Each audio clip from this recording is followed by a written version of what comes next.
News 50ಗೆ ಸ್ವಾಗತ. ನಾನು ಶುಭಶ್ರೀ ಜೈನ್. ನಾನು ಚೈತ್ರಾಂಜನ್. ಈ ಕ್ಷಣದ 50 ಸುದ್ದಿಗಳನ್ನು ನೋಡೋಣ. ಮೈಸೂರಿನಲ್ಲಿ ಐಪಿಎಲ್ ಆನ್ಲೈನ್ ಬೆಟ್ಟಿಂಗ್ ಒಂದೇ ಕುಟುಂಬದ 3ರನ್ನ ಬಲಿ ಪಡೆದಿದೆ. ನಿನ್ನೆ ಅಣ್ಣ ನೇಣಿಗೆ ಶರಣಾಗಿದ್ರೆ ಇವತ್ತು ತಮ್ಮ ನಾದಿನಿ ಸುಸೈಡ್ ಮಾಡಿಕೊಂಡಿದ್ದಾರೆ. ನನ್ನ ಸಾವಿಗೆ ತಮ್ಮ ಹಾಗೆ ಆತನ ಹೆಂಡತಿ ಕಾರಣ ಅಂತ ನಿನ್ನೆ ಆತ್ಮಹತ್ಯೆ ಮಾಡಿಕೊಂಡಂತ ಆಂಟನಿ ಆರೋಪಿಸಿದ್ದಾರೆ. ಕೆಬಿಜೆಎನ್ಎಲ್ ನಿವೃತ್ತ ಮಹಿಳಾ ಅಧಿಕಾರಿಯೊಬ್ಬರು ಡಿಜಿಟಲ್ ಅರೆಸ್ಟ್ಗೆ ಒಳಗಾಗಿ 10 ಲಕ್ಷ ಹಣ ಕಳೆದುಕೊಂಡ ಘಟನೆ ಯಾದಗಿರಿ ಜಿಲ್ಲೆಯಲ್ಲಿ ನಡೆದಿದೆ. ಮುಂಬೈ ಕ್ರೈಂ ಬ್ರಾಂಚ್ ಅಧಿಕಾರಿ ಅಂತ ವಿಡಿಯೋ ಕರೆ ಮಾಡಿ ನಿಮ್ಮ ಮೇಲೆ ಮನಿ ಲಾಂಡ್ರಿಂಗ್ ಕೇಸ್ ದಾಖಲಾಗಿದೆ ಅಂತ ವಂಚಿಸಿರೋ ಬಗ್ಗೆ ಯಾದಗಿರಿ ಸೆಂಟ್ ಠಾಣೆಯಲ್ಲಿ ನಿವೃತ್ತ ಮಹಿಳಾ ಅಧಿಕಾರಿ ದೂರು ಕೊಟ್ಟಿದ್ದಾರೆ. ನಕಲಿ ಪೊಲೀಸರ ಹೆಸರಿನಲ್ಲಿ ವೃದ್ಧೆ ಬಂಗಾರ ಕದ್ದು ಕಲ್ಲು ಕೊಟ್ಟು ಹೋದ ಘಟನೆ ಕೊಪ್ಪಳ ಜಿಲ್ಲೆ ಕುಕನೂರು ಪಟ್ಟಣದಲ್ಲಿ ನಡೆದಿದೆ. ಬ್ಯಾಂಕ್ಗೆ ಹೋಗ್ತಿದ್ದ ಸುಮಾ ಅನ್ನೋ ವೃದ್ಧೆಯನ್ನ ತಡೆದ ನಕಲಿ ಪೊಲೀಸರು ಈ ಕೃತ್ಯ ಎಸಗಿದ್ದಾರೆ. ವಿಜಯಪುರ ಪೊಲೀಸರು ಭರ್ಜರಿ ಕಾರ್ಯಾಚರಣೆ ನಡೆಸಿದ್ದಾರೆ. ಜಿಲ್ಲೆಯ ವಿವಿಧ ಠಾಣೆಗಳ ವ್ಯಾಪ್ತಿಯಲ್ಲಿ 10 ಕಂಟ್ರಿ ಪಿಸ್ತೂಲ್, 24 ಜೀವಂತ ಗುಂಡು ಜಪ್ತಿ ಮಾಡಲಾಗಿದೆ. ಪ್ರಕರಣಕ್ಕೆ ಸಂಬಂಧಿಸಿದಂತೆ 9 ಮಂದಿಯನ್ನ ಅರೆಸ್ಟ್ ಮಾಡಲಾಗಿದೆ.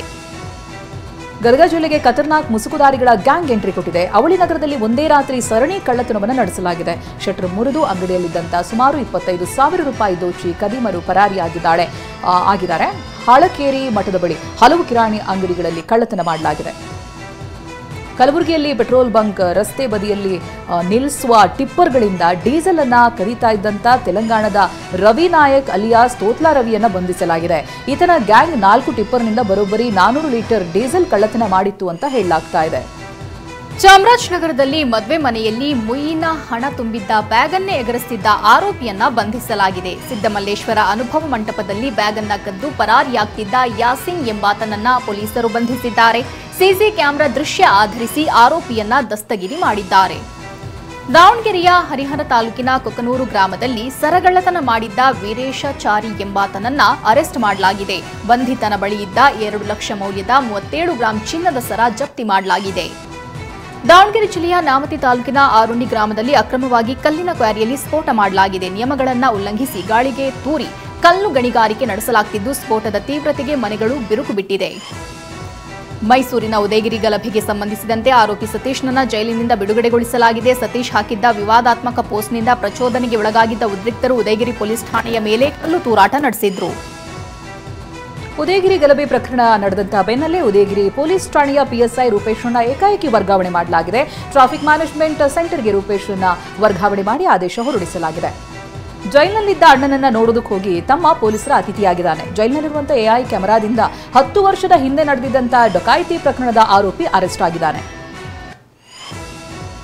ಡಿಕೆರನ್ನ ಕೆಳಗಿಳಿಸೋದಕ್ಕೆ ನಮ್ದೇನು ಹಠ ಇಲ್ಲ, ರಿಕ್ವೆಸ್ಟ್ ಮಾತ್ರ ಅಂತ ಸಚಿವ ಸತೀಶ್ ಜಾರಕಿಹೊಳಿ ಹೇಳಿದ್ದಾರೆ. ನಾವು ಹೋಗಿ ಹೈಕಮಾಂಡ್ ಬಳಿ ಪ್ರಾರ್ಥನೆ ಮಾಡೋದು ಮಾತ್ರ, ಅಂತಿಮವಾಗಿ ಪಕ್ಷದ ಹೈಕಮಾಂಡ್ ನಿರ್ಧಾರವನ್ನ ಮಾಡುತ್ತೆ ಅಂದ್ರು. ಸಿದ್ದರಾಮಯ್ಯ ಮುಂದುವರಿಯಲೇಬೇಕಂತ ಅವರೇ ಹೇಳಿದ ಮೇಲೆ ನಾನು ಅದನ್ನ ಮತ್ತೆ ಚರ್ಚೆ ಮಾಡಲ್ಲ ಅಂತ ಡಿಕೆ ಶಿವಕುಮಾರ್ ಹೇಳಿರುವಂತ ಮಾತಿಗೆ ಸತೀಶ್ ಜಾರಕಿಹೊಳಿ ಪ್ರತಿಕ್ರಿಯೆ ಕೊಟ್ಟಿದ್ದಾರೆ. ಇದೇ ವೇಳೆ ನನಗೆ ಸಿಎಂ ಪೋಸ್ಟ್ ಕೊಡುವ ಪ್ರಶ್ನೆನೇ ಇಲ್ಲ, ಇದು ಬಹಳ ಕಷ್ಟದ ಕೆಲಸ ಅಂತ ಸತೀಶ್ ಜಾರಕಿಹೊಳಿ ಹೇಳಿದ್ದಾರೆ. 2028ಕ್ಕೆ ಸತೀಶ್ ಜಾರಕಿಹೊಳಿ ಮುಖ್ಯಮಂತ್ರಿ ಆಗಲಿ ಅಂತ ಮಹಾಕುಂಭಮೇಳದಲ್ಲಿ ಅಭಿಮಾನಿಗಳು ಹರಕೆ ಹೊತ್ತಿದ್ದಾರೆ. ಯಾದಗಿರಿ ಜಿಲ್ಲೆ ಶಹಾಪುರ ತಾಲೂಕಿನ ಸತೀಶ್ ಅಭಿಮಾನಿಗಳು ಜಾರಕಿಹೊಳಿ ಫೋಟೋ ಸಮೇತವಾಗಿ ಮಹಾಕುಂಭದಲ್ಲಿ ಮಿಂದೆದ್ದಿದ್ದಾರೆ.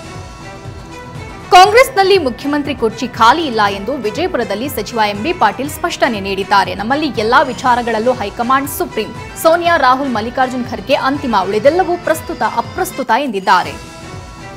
ಕೆಪಿಸಿಸಿ ಅಧ್ಯಕ್ಷರ ಬದಲಾವಣೆ ಬಗ್ಗೆ ಹೈಕಮಾಂಡ್ ಹೇಳಿದ್ಯಾ ಎಂದು ದಾವಣಗೆರೆಯಲ್ಲಿ ಸಚಿವ ಜಾರ್ಜ್ ಕೇಳಿದ್ದಾರೆ. ಕೆಪಿಸಿಸಿ ಅಧ್ಯಕ್ಷರು ಈಗ ಇದ್ದಾರಲ್ವಾ, ಕೆಪಿಸಿಸಿ ಅಧ್ಯಕ್ಷರನ್ನ ನೇಮಕ ಮಾಡೋದು ಹೈಕಮಾಂಡ್. ಸುರ್ಜೇವಾಲಾ ಖರ್ಗೆಗೆ ನೀಡಿದ ದೂರಿನ ಬಗ್ಗೆ ನಮಗೆ ಗೊತ್ತಿಲ್ಲ ಎಂದಿದ್ದಾರೆ.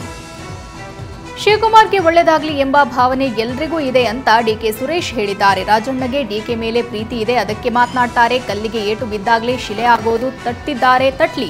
ಕೆಪಿಸಿಸಿ ಕಾರ್ಯಾಧ್ಯಕ್ಷರಿಗೆ ಕೊಂಬು ಇದೆಯಾ ಇಲ್ವೋ ಈ ಬಗ್ಗೆ ಹೈಕಮಾಂಡ್ ತೀರ್ಮಾನಿಸುತ್ತೆ ಅಂದ್ರು. ಸಿದ್ದರಾಮಯ್ಯ ಆಪ್ತರಿಂದ ಎಐಸಿಸಿ ನಾಯಕರ ಭೇಟಿ ಮುಂದುವರೆದಿದೆ. ಬೆಂಗಳೂರಿನ ಸದಾಶಿವನಗರದ ನಿವಾಸದಲ್ಲಿ ಎಐಸಿಸಿ ಅಧ್ಯಕ್ಷ ಖರ್ಗೆಯನ್ನ ಸಚಿವ ಜಮೀರ್ ಅಹಮದ್, ಮುಖ್ಯಮಂತ್ರಿಗಳ ರಾಜಕೀಯ ಕಾರ್ಯದರ್ಶಿ ನಸೀರ್ ಅಹಮದ್ ಭೇಟಿಯಾಗಿ ಚರ್ಚೆ ನಡೆಸಿದ್ದಾರೆ. ಸಿಎಂ ಸಿದ್ದರಾಮಯ್ಯ ಇಂದು ಕೂಡ ವಿಧಾನಸೌಧಕ್ಕೆ ವೀಲ್ ಚೇರ್ನಲ್ಲಿಯೇ ಆಗಮಿಸಿದ್ರು. ಮಂಡಿ ನೋವು ಹಿನ್ನೆಲೆ ಕಾರು ಬದಲಿಸಿರೋ ಸಿಎಂ ಸರ್ಕಾರಿ ಫಾರ್ಚುನರ್ ಕಾರಿನ ಬದಲು ಖಾಸಗಿ ಕಾರಿನಲ್ಲಿ ವಿಧಾನಸೌಧಕ್ಕೆ ಆಗಮಿಸಿದ್ದಾರೆ. ಕಾಂಗ್ರೆಸ್ ಪಕ್ಷದಲ್ಲಿ ಬಣ ಬಡಿದಾಟ ತಾರಕಕ್ಕೇರಿದ್ದು ಸಚಿವ ರಾಜಣ್ಣ ಸಿಎಂ ಸಿದ್ದರಾಮಯ್ಯರನ್ನ ಭೇಟಿಯಾಗಿ ಮಾತುಕತೆ ನಡೆಸಿದ್ದು ಸದ್ಯದ ಬೆಳವಣಿಗೆ ಬಗ್ಗೆ ಸಿಎಂ ಗಮನಕ್ಕೆ ತಂದಿದ್ದಾರೆ. ಈ ಮೂಲಕ ಡಿಕೆಗೆ ನೇರವಾಗಿಯೇ ಕೌಂಟರ್ ಕೊಟ್ಟಿದ್ದಾರೆ. ಫೆಬ್ರವರಿ 20ನೇ ತಾರೀಕು ಯತ್ನಾಳ್ ತಂಡದಿಂದ ಮತ್ತೆ ಸಭೆ ವಿಚಾರಕ್ಕೆ ವಿಜೇಂದ್ರ ಪ್ರತಿಕ್ರಿಯೆ ಕೊಟ್ಟಿದ್ದಾರೆ. ಸಭೆ ಕರೆದು ಪಕ್ಷವನ್ನ ಬಲಪಡಿಸೋ ಬಗ್ಗೆ ಚರ್ಚಿಸ್ತಾರೆ. ಅದಕ್ಕೆ ನಾನು ಯಾಕೆ ಬೇಡ ಅಂತ ಹೇಳಿ, ಯಾರೇನೇ ಮಾಡಿದ್ರೂ ಪಕ್ಷಕ್ಕೆ ಪೂರಕವಾಗಿರುತ್ತೆ ಅನ್ನುವಂತ ಅಭಿಲಾಷೆ ನಂದು ಅಂತ ಹೇಳಿದ್ದಾರೆ.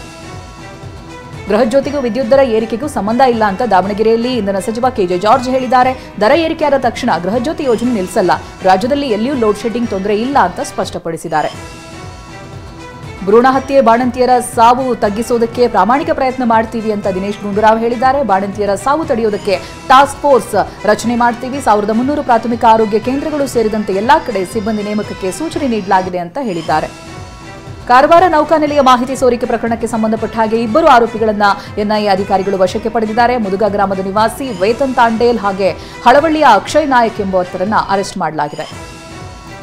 ಇನ್ಮುಂದೆ ಸರ್ಕಾರಿ ಶಾಲೆಗಳಲ್ಲಿ ಮಕ್ಕಳಿಗೆ ಚಿಕ್ಕಿ ವಿತರಿಸುವುದಿಲ್ಲ. ಕಲಬುರಗಿ ಪ್ರಕರಣದ ಬಳಿಕ ಎಚ್ಚೆತ್ತ ಶಿಕ್ಷಣ ಇಲಾಖೆ ಆದೇಶಿಸಿದೆ. ಕಲಬುರಗಿಯಲ್ಲಿ ಮಕ್ಕಳಿಗೆ ಕೊಟ್ಟ ಚಿಕ್ಕಿ ತಿನ್ನಲು ಯೋಗ್ಯವಾಗಿರಲಿಲ್ಲ. ಈ ಸಂಬಂಧ ಇಲಾಖೆ ಹೆಚ್ಚುವರಿ ಆಯುಕ್ತರು ಪತ್ರ ಬರೆದಿದ್ರು. ಬಿಬಿಎಂಪಿ ಬಿಡಿಎ ನಿರ್ಲಕ್ಷ್ಯಕ್ಕೆ ಬೇಸತ್ತು ಜನರೇ ಕೆರೆಯ ಜೀರ್ಣೋದ್ಧಾರ ಮಾಡಿದ್ದಾರೆ. ಕಸ್ತೂರಿ ನಗರದ ಬಳಿಯ ಬಿ ಚನ್ನಸಂದ್ರ ಕೆರೆ ಉಳಿವಿಗೆ ಸ್ಥಳೀಯ ನಿವಾಸಿಗಳು ಹಾಗೂ ಸಂಘ ಸಂಸ್ಥೆಗಳ ನೆರವಿನಿಂದಲೇ ಕೆರೆ ಸಂರಕ್ಷಣೆ ಮಾಡಲಾಗಿದೆ. ಮಹಾರಾಷ್ಟ್ರ, ದೆಹಲಿ, ಹರಿಯಾಣ ವಿಧಾನಸಭಾ ಚುನಾವಣೆಯಲ್ಲಿ ಹೀನಾಯ ಸೋಲು ಕಂಡ ಕಾಂಗ್ರೆಸ್ನಲ್ಲಿ ಮಹತ್ವದ ಬದಲಾವಣೆ ಮಾಡಲಾಗಿದೆ. 13 ರಾಜ್ಯಗಳಿಗೆ ಹೊಸ ಉಸ್ತುವಾರಿಗಳು, 4 ಕೇಂದ್ರಾಡಳಿತ ಪ್ರದೇಶಗಳು, 2 ರಾಜ್ಯಗಳ ಅಧ್ಯಕ್ಷರು, 2 ಪ್ರಧಾನ ಕಾರ್ಯದರ್ಶಿಗಳನ್ನು ನೇಮಕ ಮಾಡಲಾಗಿದೆ. ಅಮೆರಿಕ ಉದ್ಯಮಿ ಎಲಾನ್ ಮಸ್ಕ್ ಒಡೆತನದ ಟೆಸ್ಲಾ ಕಂಪನಿ ಭಾರತಕ್ಕೆ ಪದಾರ್ಪಣೆ ಮಾಡುವ ಸುಳಿವು ನೀಡಿದೆ. ಇತ್ತೀಚೆಗಷ್ಟೇ ಪ್ರಧಾನಿ ಮೋದಿ ಅವರನ್ನ ಉದ್ಯಮಿ ಎಲಾನ್ ಮಸ್ಕ್ ಭೇಟಿ ಮಾಡಿರುವಂತಹ ಬೆನ್ನಲ್ಲೇ ಟೆಸ್ಲಾ ಕಂಪನಿ ನೇಮಕಾತಿ ಪ್ರಕ್ರಿಯೆ ಆರಂಭಿಸಿದೆ. ಹೈದರಾಬಾದ್ನ ರಿಂಗ್ ರಸ್ತೆಯಲ್ಲಿ ಕಾರನ್ನ ಅಪಾಯಕಾರಿಯಾಗಿ ಸ್ಟಂಟ್ ಮಾಡುತ್ತಿದ್ದ 2 ವಿದ್ಯಾರ್ಥಿಗಳನ್ನ ಬಂಧಿಸಲಾಗಿದೆ. ಸಿಸಿಟಿವಿ ಆಧರಿಸಿ ಮೊಹಮ್ಮದ್ ಒಬೈದುಲ್ಲಾ, ಜೊಹೇರ್ ಸಿದ್ದಿಕಿ ಎಂಬವರನ್ನ ದಸ್ತಗಿರಿ ಮಾಡಲಾಗಿದೆ. ಇನ್ನು ಮಹಾರಾಷ್ಟ್ರದ ಪುಣೆಯೊಂದರ ಅಪಾರ್ಟ್ಮೆಂಟ್ನಲ್ಲಿ 300 ಬೆಕ್ಕುಗಳು ಪತ್ತೆಯಾಗಿದೆ. ಮಾರ್ವೆಲ್ ಬೌಂಟಿ ಸೊಸೈಟಿ ಪ್ರದೇಶದ ಅಪಾರ್ಟ್ಮೆಂಟ್ನಲ್ಲಿ ಬೆಕ್ಕುಗಳನ್ನ ಕಂಡು ಬಂದಿದೆ. ಬೆಕ್ಕುಗಳು ಹೀಗಾಗಿ ಸ್ಥಳೀಯರೇ ದೂರನ್ನ ಕೊಟ್ಟಿದ್ದಾರೆ ಅಂತ ಪಾಲಿಕೆ ಅಧಿಕಾರಿಗಳು ತಿಳಿಸಿದ್ದಾರೆ. ಕಾಮಿಡಿ ಶೋನಲ್ಲಿ ಅಶ್ಲೀಲ ಪದಬಳಕೆ ಪ್ರಕರಣಕ್ಕೆ ಸಂಬಂಧಪಟ್ಟ ಹಾಗೆ ರಣವೀರ್ ಅಲಹಾಬಾದಿಯ ಸುಪ್ರೀಂ ಕೋರ್ಟ್ ತರಾಟೆಗೆ ತೆಗೆದುಕೊಂಡಿದೆ ಅವರನ್ನ. ಇದು ತಮಾಷೆ ಹೇಳಿಕೆ ಅಲ್ಲ, ಇದು ಖಂಡನಾರ್ಹ ಅಂತ ಹೇಳಿದೆ. ರಣವೀರ್ ಅಲಹಾಬಾದಿಯ ಬಂಧನಕ್ಕೆ ಮಧ್ಯಂತರ ತಡೆ ನೀಡಿ ಸುಪ್ರೀಂ ಕೋರ್ಟ್ ಆದೇಶವನ್ನು ಕೊಟ್ಟಿದೆ. ರಣವೀರ್ ಪಾಸ್ಪೋರ್ಟ್ ಠಾಣೆಗೆ ಒಪ್ಪಿಸಬೇಕು ಅನ್ನೋದಾಗಿಯೂ ಕೂಡ ಆದೇಶದಲ್ಲಿ ಹೇಳಿದೆ. ಪ್ರಯಾಗ್ರಾಜ್ನಲ್ಲಿ ನಡೀತಾ ಇರುವಂತಹ ಮಹಾಕುಂಭಮೇಳ ಕೊನೆ ಹಂತಕ್ಕೆ ಬಂದು ತಲುಪಿದೆ. 36 ದಿನಗಳಲ್ಲಿ 54 ಕೋಟಿ ಜನರು ಪವಿತ್ರ ಸ್ನಾನವನ್ನು ಮಾಡಿದ್ದಾರೆ. ಇನ್ನು 26ನೇ ತಾರೀಕು ಮಹಾಶಿವರಾತ್ರಿಯಂದು ಇನ್ನಷ್ಟು ಜನ ಪುಣ್ಯ ಸ್ನಾನಕ್ಕೆ ಬರೋರಿದ್ದಾರೆ. ನಾಳೆಯಿಂದ ಆರಂಭಗೊಳ್ಳಲಿರುವ ಪ್ರತಿಷ್ಠಿತ ಏಕದಿನ ಚಾಂಪಿಯನ್ಸ್ ಟ್ರೋಫಿ ಟೀಮ್ ಇಂಡಿಯಾದ ನೂತನ ಜೆರ್ಸಿ ಬಿಡುಗಡೆಯಾಗಿದೆ. ಇದಕ್ಕಾಗಿ ವಿಶೇಷ ಅಂತ ಹೇಳಿದ್ರೆ ಪಂದ್ಯಾವಳಿಯ ಆತಿಥ್ಯ ವಹಿಸಿರುವಂತಹ ಪಾಕಿಸ್ತಾನದ ಹೆಸರು ಕಾಣಿಸಿಕೊಂಡಿದೆ. ಐಸಿಸಿ ಚಾಂಪಿಯನ್ಸ್ ಆರಂಭಕ್ಕೆ 1 ದಿನವಷ್ಟೇ ಬಾಕಿ ಇದೆ. ಟೀಂ ಇಂಡಿಯಾ ಆಟಗಾರರು ದುಬೈನಲ್ಲಿ ಬೀಡು ಬಿಟ್ಟಿದ್ದು ಫೋಟೋ ಶೂಟ್ನಲ್ಲಿ ಭಾಗಿಯಾಗಿದ್ದಾರೆ. Team India captain Rohit Sharma ಅಭ್ಯಾಸದ ವೇಳೆ ನೆಟ್ ಬೌಲರ್ನನ್ನ ಕ್ಲಾಸ್ ಬೌಲರ್ ಎಂದು ಗುಣಗಾನ ಮಾಡಿದ್ದಾರೆ. ದುಬೈನಲ್ಲಿ ನಡೆಯುವ ಚಾಂಪಿಯನ್ಸ್ ಟ್ರೋಫಿ ಟೂರ್ನಿ ವೀಕ್ಷಿಸಲು ಒಂದೇ ಒಂದು ಪಂದ್ಯಕ್ಕೆ ಮಾತ್ರ ಕುಟುಂಬ ಕರೆದೊಯ್ಯಲು ಅವಕಾಶ ನೀಡಲಾಗಿದೆ. ಒಲಿಂಪಿಕ್ ಪದಕ ವಿಜೇತೆ ಶೂಟರ್ ಮನು ಭಾಕರ್ಗೆ ವರ್ಷದ ಬಿಬಿಸಿ ಭಾರತೀಯ ಕ್ರೀಡಾಪಟು ಗೌರವ ಸಂದಿದೆ. ಮನು ಭಾಕರ್ ಕಳೆದ ಪ್ಯಾರಿಸ್ ಒಲಿಂಪಿಕ್ಸ್ನಲ್ಲಿ 2 ಐತಿಹಾಸಿಕ ಕಂಚಿನ ಪದಕ ಮುಡಿಗೇರಿಸಿಕೊಂಡಿದ್ದರು.